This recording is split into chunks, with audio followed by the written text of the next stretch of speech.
মামুন, আপনি এটা একটু বেশি বেশি করতেছেন না? কোনটা? এই যে আমার কোমরে দড়ি বেঁধে শপিং এ নিয়ে যাচ্ছেন। দেখেন, আমার নিজের এরকম কোনো ইচ্ছা ছিল না যে নিজের বিয়ে করা বউকে এরকম ভাবে দড়ি বেঁধে তারপর পুরো ঢাকা শহর ঘুরে বেড়াবো, কিন্তু কিছু করার নেই এখন। তাহলে ঘুরছেন কেন? খুলে দিন। হচ্ছে যায় আসে না, কারণ আমি আপনাকে এক চুলো বিশ্বাস করি না। আমি কিন্তু লোকজন ডাকবো চিৎকার করে। করেন চিৎকার আমার। বাঁচান, বাঁচান আমাকে, কে কোথায় আছেন? বাঁচান আমাকে। আরে মিয়া, সমস্যা কি? ভাই ফ্যামিলি ম্যাটার, এমন আহামরি কিছু না, আপনারা যান। আপু, আপনি বলেন তো সমস্যাটা কি? ভাই ওনার মাথায় সমস্যা, পাগল, ওনার হাত থেকে আমাকে বাঁচান। আপনি ওনাকে দড়ি দিয়ে বেঁধে আছেন কেন? কখনো কি দেখছেন যে কোনো সুস্থ মানুষকে কোনো পাগল দড়ি দিয়ে বেঁধে নিয়ে ঘুরে বেড়ায়? না, তা তো দেখি নাই, কিন্তু পাগলকে সুস্থ মানুষ বেঁধে আছে এটা দেখছেন। এক্স্যাক্টলি এটাই তো হচ্ছে। আমি যদি দড়ির বাঁধনটা খুলে দিই তাহলে এই মেয়েটা না আপনাদেরকে কামড়ায় মেরে ফেলবে, জানেন? বলেন কি ভাই? হ্যাঁ। যেভাবে আমার লাইফে ফেভিকলের মতো লেগে আছে, মনে হয় না এত সহজে ছাড়া পাবো। লাভ নাই, মনে মনে যে এত কিছু বলতেছেন, কোনো কিছুতে কোনো ফায়দা হবে না। আমি তো আপনাকে পালানোর কোনো সুযোগই দিব না। আপনি কি করে বুঝলেন? ওটাই ভাবছি। প্রবাদে আছে না, চোরের মন পুলিশ পুলিশ, আপনাকে দেখলে তো সেটা বোঝা যায়। একদম আজেরা কথা বলবেন না। দড়িটা খুলে দিন, আমি শাড়িটা ট্রায়াল দিয়ে আসি। কেমন লাগবে দেখতে হবে না?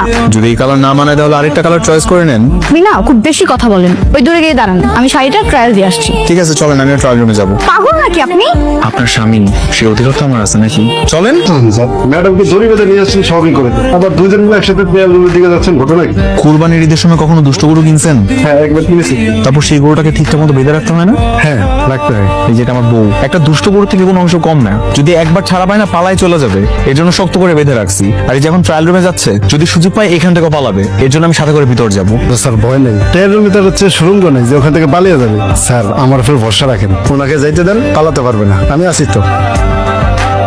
বিয়ে করে বউকে দড়ি দিয়ে বেঁধে রাখা লাগে। কি আর করবো বলো, তোমার মতো এত ভালো কপাল তো আমার নাই যে আমার মায়ের মতো একটা ভালো বউ পাবো। বৌমা বৌমা, 3-4 দিন তো হয়েই গেল, তোমার সেই আসল সুমন আর আসলো না, আসবেও না। যদি আসতো এতদিন চলে আসতো।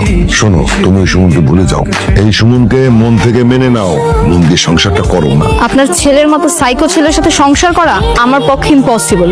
আমার ছেলে সাইকো না, এটার নাম ভালোবাসা।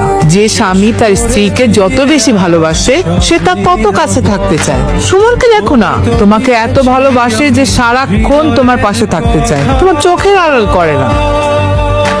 আপনি কি আন্টিকে কম ভালোবাসেন? না, অনেক। তাহলে এক কাজ করেন না, আন্টিকে আরো মোটা ধরে এনে বেঁধে রাখেন। এভাবে বেঁধে রাখাই যদি ভালোবাসা হয়, তাহলে তো বেঁধে রাখাই উচিত। শোনো, আমার মা না তোমার মতো না, সে সুযোগ পেলে উড়ে চলে